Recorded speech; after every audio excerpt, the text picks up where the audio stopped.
सोचो ज़रा, रोज़ाना की लाइफ में हम कितनी बार छोटी छोटी बातों पे रिएक्ट कर देते हैं। ट्रैफिक जैम में हॉर्न बजाकर चिल्लाना, घर पर अननेसेसरी आर्गुमेंट्स, ऑफिस में बॉस या कलीग की बातों पे गुस्सा करना और बाद में सोचकर हमेशा रिग्रेट होता है कि काश मैं चुप रह के हैंडल कर लेता। ये छोटी सी आदत, हर बात पे तुरंत रिएक्ट कर देना, हमारी एनर्जी, रिलेशनशिप और खुशी सब खत्म कर देती है। लेकिन सोचो, अगर आप अपने इमोशन को मास्टर कर पाओ, अगर हर सिचुएशन में आप चुप रह के कंप्रेस्ड और स्ट्रांग बन जाओ, तो लाइफ कितनी ज्यादा पीसफुल हो जाएगी, है ना। यही सीक्रेट है जस्टिस ओ मैल्कम की book the power of not reacting का। ये एक ऐसी गाइड है जो बताती है रियल स्ट्रेंथ छुपाने में नहीं, बल्कि अपने गुस्से और इम्पल्सिव रिएक्शन को कंट्रोल करने में है। ये बुक आपको सिखाते हैं कि कैसे अपनी इनर पीस को बचा कर रखा जाए, कैसे अननेसेसरी फाइट अवॉइड किया जाए और कैसे लाइफ के बड़े डिसीजंस क्लियर माइंड के साथ लिया जाए। अगर आप भी चाहते हो अपनी लाइफ में शांति, सेल्फ कंट्रोल और एक पावरफुल पर्सनालिटी, तो ये सफर आपके लिए है। तो चलिए शुरू करते हैं। Chapter 1, the silent strength. ये चैप्टर बताते हैं कि असली शक्ति हमेशा रिएक्ट करने में नहीं, बल्कि अपने आप को कंट्रोल करने में होती है। जिंदगी में ऐसी सिचुएशंस आती है जहां दूसरे लोग प्रोवोक करते हैं, पर जो इंसान शांत रहते हैं वही असली विनर होता है। जब हम गुस्सा या फ्रस्ट्रेशन में रहते हैं, तब हम अपनी एनर्जी वेस्ट करते हैं और गलत डिसीजंस ले लेते हैं। जब हम अपने इमोशन को हैंडल करना सीख जाते हैं, तब हम ज्यादा स्ट्रांग और स्टेबल बन जाते हैं। तो इसके लिए हमें क्या करना चाहिए? पॉज लो, सोचो और फिर आंसर दो। सिचुएशंस को ऑब्जेक्टिवली देखने की आदत डालो। अपने इमोशंस को एक्सेप्ट करो, लेकिन उन्हें तुरंत एक्सप्रेस ना करो। क्या अवॉइड करना चाहिए? हर छोटी सी बात पे रिएक्ट मत करो। गुस्से में तुरंत जवाब देना अवॉइड करो। दूसरों के वर्ड्स को पर्सनल अटैक समझने की गलती मत करो।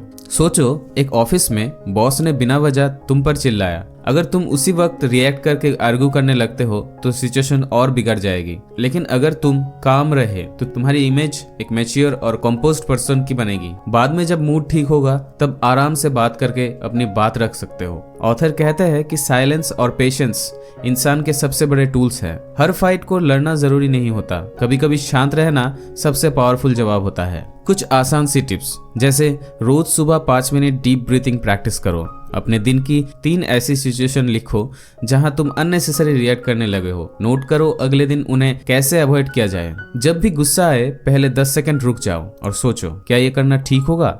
चैप्टर का मेन मैसेज यही है कि पावरफुल बनना मतलब सबसे ज्यादा चिल्लाना नहीं, बल्कि सबसे ज्यादा कंट्रोल रखना है। जो अपने इमोशंस को मास्टर कर लेता है, वही लाइफ की हर चैलेंज को इजीली हैंडल कर लेता है। Chapter 2, mastering emotional triggers. हर इंसान के लाइफ में कुछ बटन्स होते हैं, जैसे इंसल्ट, रिजेक्शन या क्रिटिसिज्म, जो प्रेस होते ही गुस्सा या सैडनेस ट्रिगर कर देता है। ये चैप्टर बताते हैं कि इन ट्रिगर को समझना और मास्टर करना ही इमोशनल इंटेलिजेंस का असली राज है। अगर हम अपने इमोशनल ट्रिगर्स को आइडेंटिफाई नहीं करते, तो लोग हमेशा उन्हें यूज करके हमें कंट्रोल करते रहेंगे। लेकिन अगर हम अपने बटन्स खुद पहचान ले, तो कोई हमें मैनिपुलेट नहीं कर पाएगा। तो इसे कैसे करें? अपनी इमोशंस का जर्नल मेंटेन करो। जब भी ट्रिगर फील हो, उसका रीजन लिखो। दूसरों की प्रोवोकेशन पे तुरंत एक्सप्लोड मत हो जाओ। अपने ट्रिगर्स को इग्नोर करके प्रेशर कुकर मत बनाओ। ऑथर कहता है कि लोग हमेशा तुम्हारे वीक स्पॉट टेस्ट करेंगे, लेकिन जो इंसान अपने ट्रिगर्स को समझ लेता है, वो कभी गेम का विक्टिम नहीं बनता। रोज शाम को कोई नोट बनाओ, आज कौन सी सिचुएशन ने तुम्हें अपसेट किया और क्यों। अपनी 3 सबसे बड़े इमोशनल ट्रिगर आइडेंटिफाई करो और उन पे कॉन्शियस प्रैक्टिस शुरू करो। पावरफुल इंसान वो नहीं जो कभी हर्ट ना हो, बल्कि वो है जो अपने हर्ट होने वाले पॉइंट्स को समझकर कंट्रोल कर लेता है। Chapter 3, the power of not reacting. Respond but don't react. इस चैप्टर में ऑथर ये समझाते हैं कि जिंदगी का हर सिचुएशन में आपके पास एक चॉइस होती है, या तो तुरंत रिएक्ट करो या फिर कॉन्शियसली रिस्पॉन्ड करो। रिएक्शन इम्पल्स का रिजल्ट होता है, जो अक्सर गुस्से, हर्ट या ईगो से निकलता है। रिस्पॉन्स एक मैच्योर प्रोसेस होता है, जो समझ, पेशेंस और क्लैरिटी के बाद आता है। ऑथर ये भी कहता है कि रिएक्शन हमेशा शॉर्ट टर्म होता है और ये रिग्रेट लाता है, जबकि रिस्पॉन्स लॉन्ग टर्म पीस और रेस्पेक्ट देता है। हमारे रिलेशनशिप्स और करियर दोनों काफ़ी हद तक इस बात पर डिपेंड करता है कि हम सिचुएशंस को कैसे हैंडल करते हैं। अगर हम बार बार रिएक्ट करते हैं तो अपना इमेज स्पॉइल कर लेते हैं, दूसरे लोग हमें अनप्रेडिक्टेबल समझने लगते हैं और हम खुद अपने इमोशंस के गुलाम बन जाते हैं। लेकिन अगर हम रिस्पॉन्ड करना सीख जाते हैं तो लोग हमें स्टेबल, वाइज और ट्रस्टवर्दी मानते हैं। यही है लॉन्ग टर्म रिस्पेक्ट और पावर का असली सीक्रेट। इसके लिए हमें जो प्रैक्टिस करना होगा, जब भी कोई नेगेटिव सिचुएशंस आए, पहले पॉज लो, ब्रीथ इन ब्रीथ आउट करके सोचो, अपने वर्ड्स को केयरफुली चूज करो। हर बात डायरेक्टली बोलना जरूरी नहीं होता है। समझने की कोशिश करो कि सामने वाला एक्चुअली क्या कहना चाहता है। जो अवॉइड करना जरूरी होता है वो मैसेज या आर्गुमेंट का तुरंत जवाब मत दो। सोशल मीडिया या व्हाट्सएप पे गुस्से में रिप्लाई लिखना बंद करो। दूसरों के टोन को पर्सनल अटैक मत समझो। ऑथर लिखता है, रिएक्शन एक फायर है जो इंस्टेंटली जलती है और सब कुछ डिस्ट्रॉय कर देती है। रिस्पॉन्स एक लाइट है जो धीरे धीरे जागती है और रास्ते को रोशन करती है। यानी एक इंसान अपनी जिंदगी को या तो इंस्टेंट फायर से बर्बाद कर लेता है या फिर सोच समझ के रिस्पॉन्स देकर उससे रोशन करता है। इस चैप्टर का कोर मैसेज सिंपल है, लाइफ आपको हर वक्त सिचुएशंस देगी, पर डिसीजंस आपका है कि आप तुरंत रिएक्ट करोगे या कामली रिस्पॉन्ड करोगे। जो लोग रिस्पॉन्ड करते हैं उनका कंट्रोल हमेशा उनके हाथ में होता है और वही लोग स्ट्रॉन्ग और रेस्पेक्टेड बनते हैं। Chapter 4 the art of silence. इस चैप्टर में ऑथर एक पावरफुल आइडिया देते हैं। हर बात का जवाब देना जरूरी नहीं होता। साइलेंस एक ऐसी स्ट्रेटेजी है जो कभी वीकनेस नहीं लगती, पर असल में ये एक शील्ड और वेपन दोनों है। जब आप बोलते नहीं हो तो आप अपने आप को प्रोटेक्ट भी करते हो और दूसरे को कंफ्यूज भी कर देते हो। ऑथर कहते हैं कि साइलेंस का मतलब भागना या डरना नहीं होता, बल्कि अपनी एनर्जी और वर्ड्स को समझदारी से यूज करना होता है। ये जानना इतना इंपॉर्टेंट क्यों है? क्योंकि हर अननेसेसरी आर्गुमेंट आपकी मेंटल पीस चुरा लेता है। कभी कभी दूसरे लोग प्रोवोक करते हैं सिर्फ देखने के लिए कि आप एक्सप्लोड करते हो या नहीं।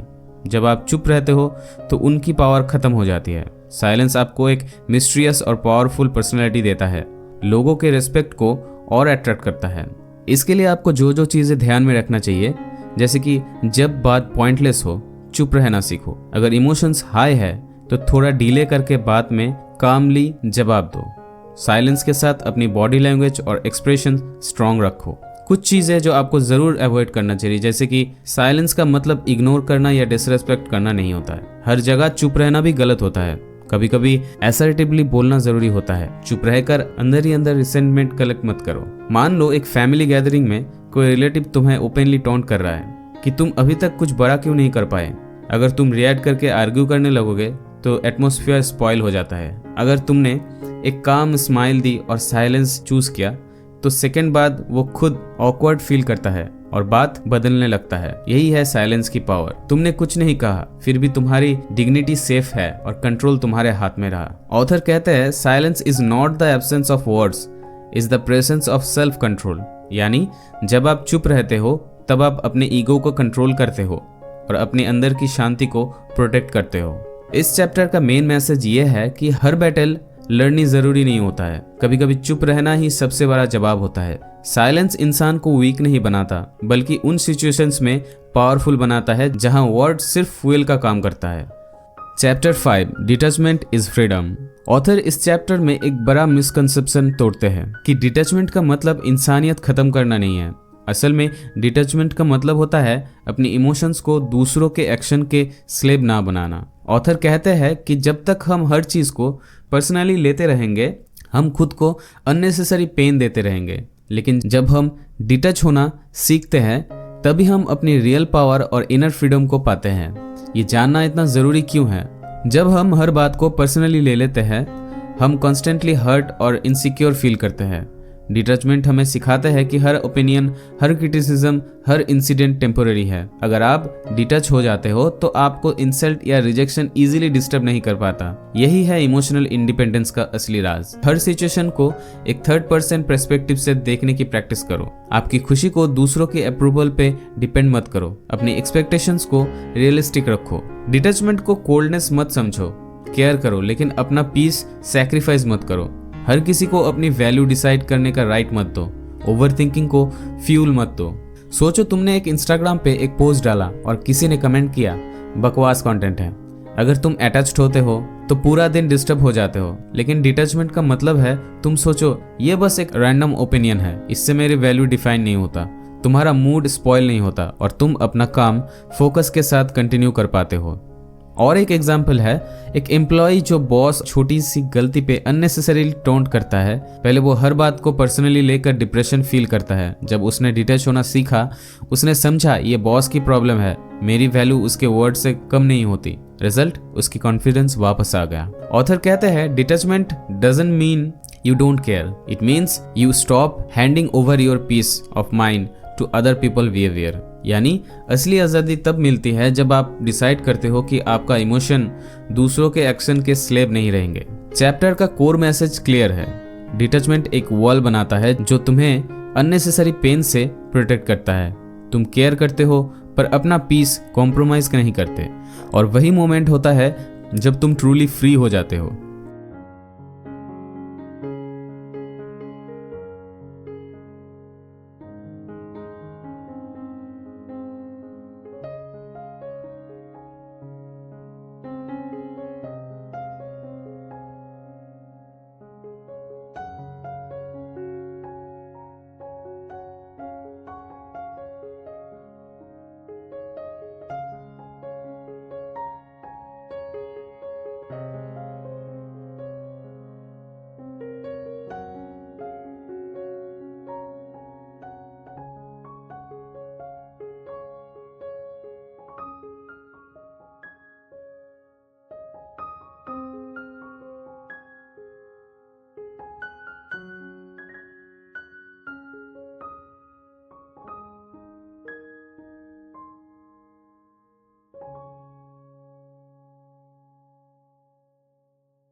Chapter 6 inner peace is real power.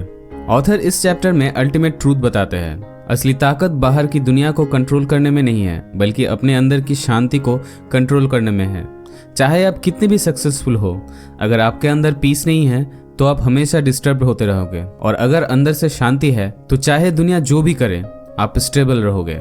क्योंकि इनर पीस के बिना हर अचीवमेंट अधूरा है। जब माइंड काम होता है तभी आप शांति से डिसीजंस ले पाते हो। इनर पीस आपको रेजिलियंस देता है, चाहे प्रॉब्लम्स कितनी भी बड़ी हो आप इजीली बाउंस बैक कर पाते हो। एक रेस्टलेस माइंड हमेशा रिएक्ट करता है, एक पीसफुल माइंड हमेशा वाइजली रिस्पॉन्ड करता है। ऑथर कहते हैं true power is calmness, the one who controls the storm inside controls the world outside. यानी अगर आप अपने अंदर की तूफान को कंट्रोल कर सकते हो तो बाहर की दुनिया की तूफान आपको हिला नहीं पाता। इसके लिए आपको मेडिटेशन या माइंडफुलनेस को डेली रूटीन का पार्ट बनाओ।